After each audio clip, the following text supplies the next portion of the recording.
Hi and welcome to Best in Tesla. Foreign automakers once dominated Chinese car market, reaping huge profits, but now the rapid shift to electric vehicles has turned the tides. Chinese companies like BYD now are leading, producing EVs more cheaply and with more advanced technology. Nationalism also drives Chinese consumers toward domestic brands, making foreign cars less desirable. Major global players like Ford, GM, Volkswagen are seeing a sharp decline in sales and profits, with some exiting the market entirely. The future for Western car makers in China looks bleak. Except Tesla, that is, that had risen from nothing to producing 1 million EVs a year. So let me show you the downfall of the legacy automakers that has already happened in China and the rise of the Chinese. And let's dive right in.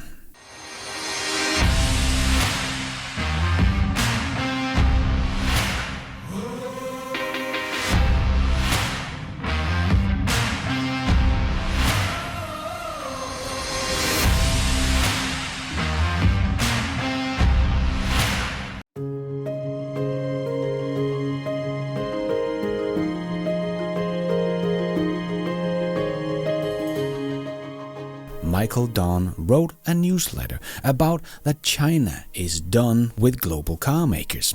Thanks for coming. If you don't know who Michael Don is, well, Michael Don is an entrepreneur, author, and keynote speaker. In 2018, Don founded the Don Insight to deliver world-class advisory service on global electric and autonomous vehicle market. Company leaders in the United States, Europe, and Asia engaged Don for expert knowledge, keynote talks, and broad-level briefings. So he has been following this market closely for years and are really an expert in the Chinese EV game. And as he wrote in his newsletter about the global car makers in China, the visiting team is still on the field, running around as fast as it can, trying to forge a comeback. For decades, they thought they were playing on a familiar field. But time is up, the game is over, China, the home team, is the winner.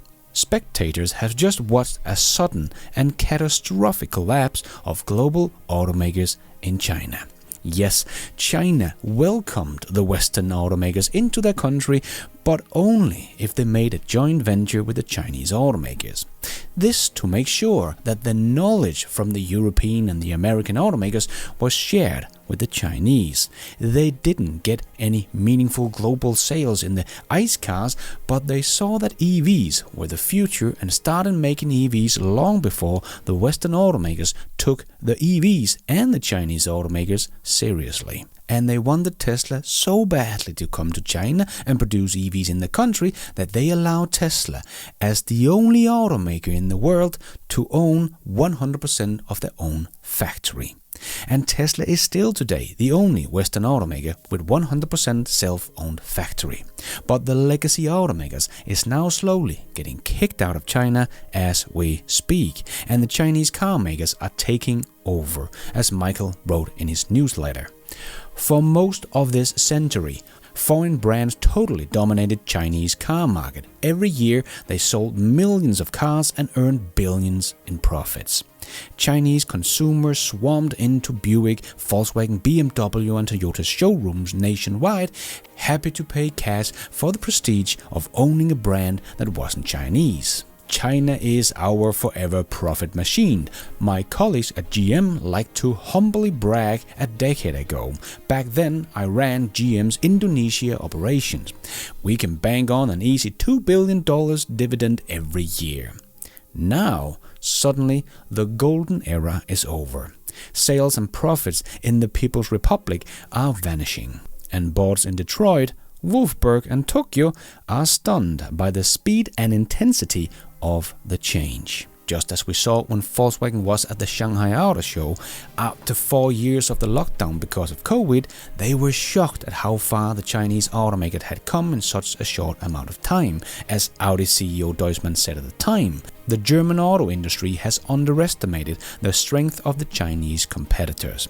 We are seeing a technology battle in China, the likes of which I have never seen before, and of which the old legacy automakers don't even know how to fight, as the new cars are software-defined vehicles, which means you need a really great software to be able to compete. And the old legacy automakers are not making their own software. They don't even have an operating system controlling the entire car. Like Jim Farley, Ford CEO, said, they use 150 software suppliers. So this is truly a battle the old guy can't even enter, and we are seeing that play out right now in China, because if we zoom out a bit, we can easily see what has been going on. GM in 2017 sold 4.1 million vehicles in China, but here in 2024 it is forecasted to sell 1.8 million. Hyundai Kia in 2016, 1.2 million. This year, 220,000. Volkswagen in 2017, 4 million. This year, 2.5 million. BYD, on the other hand, is of course skyrocketing. BYD in 2017, 420,000. This year, 3.6 million. You can see it is not Tesla you have to worry about in China. They were hardly present back in 2016 and 17 with sales and didn't even have a factory there. But today Tesla is producing close to 1 million vehicles in China and selling about 600,000 units domestically and exporting the rest. They are bigger than Hyundai Kia in China. So Tesla has been rising together with the Chinese, but the old guys has been cut in half, or even down to 1/5 of their size. Mitsubishi has even left the country altogether, and Jeep has already filed for bankruptcy in China last year as well. So it is completely right what Michael wrote here in his letter: panic in Detroit and everywhere else. Ford has lost more than $5 billion in China since 2020. Sales are down 70% from their peak. We've never seen competition like this before, said CEO Jim Farley. Mary Barra said the situation in China is unsustainable. And Stellantis already know the bitter taste of capitulation when Jeep was forced to retreat from China market in 2023 after its joint venture went bankrupt. Detroit is not alone. Almost every non-Chinese brand, German, Korean, Japanese and France, is feeling shell-shocked as they watch their market share disappear. Yes, the big shift we are seeing in China is hurting the legacy automakers big time, as I've been talking about for years. The EV shares of total car sales will jump to almost 50% this year, up from just 6% in 2020, just 4 years ago. Just to give an idea of how fast this is happening. Just as Michael wrote, think about that. China has sprinted from 1 million to more than 10 million annual EV deliveries in just 4 short years. Global automakers were caught flat-footed on EVs, lulled into complacency by years of winning at selling gasoline-powered vehicles. Chinese automakers, in contrast, seized on the shift to electric. This year, 18 of the 20 best-selling EVs are Chinese brand. The other 2 are Teslas. It's not a secret that the global automakers are finding it impossible to match Chinese competitors on cost. BYD build cars 25 to 30% more cheaply than the global automakers can manage, thanks to the extreme vertical integration, breathtaking speed, and generous subsidies from cities, provincial, and national government agencies. But this is not just a low-cost EV story. Chinese automakers now equip their cars with some of the world's most advanced autonomous and digital cockpit features. Keep an eye on tech giants like Xiaomi and Huawei, which infuse their new cars with world-class software. Yes, something the old legacy automakers just don't have. And Chinese strength is alarming even to mighty Toyota. In a 2023 interview with Toyota's Time, EV chief Takero Kato recalled his shock during a business trip to China. For the first time, I came face to face with the competitiveness of the Chinese, laying eyes on equipment that I have never seen before, and the state-of-the-art manufacturing. I was struck by the sense of crisis. We are in trouble. Yep, And as Michael continued, Chinese automakers tell me privately that they are carrying a deep respect for Elon Musk and Tesla. They tend to shrug with indifference at most of the world's other car companies. Yes, the Chinese have planned this for decades, getting the old guys to come teach them how to make cars, Tesla how to make EVs, and now they don't need anyone anymore. They are not only beating them in their home country, pushing them out of the biggest car market in the world and taking over, but they are also buying parts of the old guys as well. As Michael wrote, one day, at our Beijing office in the late 1990s, I asked my ace staffer what he thought about Chinese joint venture arrangement with the foreign companies.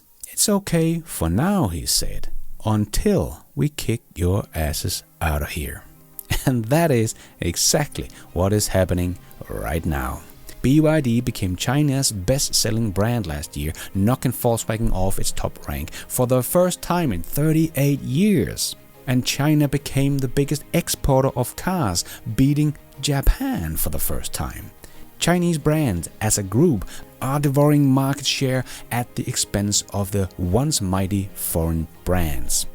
Global automakers will try to stick around, of course. Stellantis has invested $1.7 billion to take a majority position in Leap Motors, a promising EV startup. CEO Carlos Tavares understands that China is still the most efficient place on the planet to build cars. His vision is to have Leap Motors build EVs for export. These vehicles would carry one of Stellantis' nameplates: Fiat or Citroën or Jeep.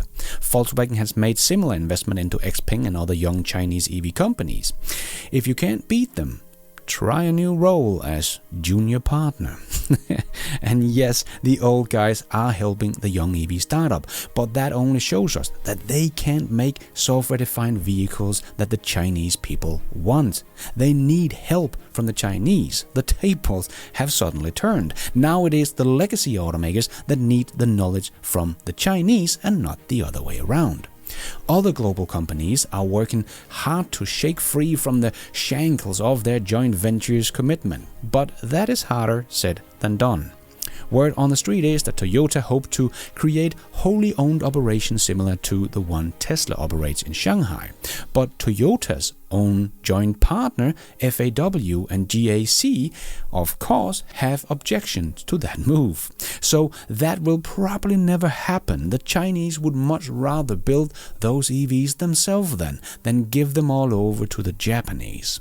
But the US companies are also in trouble, as 4 of the 5 best-selling Chevys in Mexico are built in China by GM and its Chinese partner SAIC. As a 50% shareholder in the joint venture, SAIC collects half the profits on all those Chevys. The reality is that China, as a growth and profit paradise for global automakers, has disappeared and will never return. Most of them will be shown the door within the next 5 years. Some will find the exit even sooner. But as I said, the Chinese have been planning this for decades, buying its way into the Western legacy automakers as well, buying up brands along the way. In 2005, a small automaker from Nanjing bought the rights to the MG brand from Phoenix Motors. 5 years later, in 2010, Geely's founder Li acquired Volvo from Ford for $1.8 billion. Chairman Li understood that buying Volvo would give him 2 things he didn't have: world-class R&D and a global, powerful brand. Chairman Li extended his reach into Europe in 2018 when companies under his control invested $9 billion to acquire 9.6% of Mercedes-Benz. With a single stroke of a pen and a wire transfer, Li became the single largest shareholder in Germany's most prestigious brand, Mercedes. This is not all. In recent years, Li has added Lotus and London taxi company, spun out Polestar and created Lynk & Co. within his portfolio of European brand names. Then in early 2020, Geely formed a 50-50 joint venture with Mercedes to build the smart vehicle in China and sell them worldwide.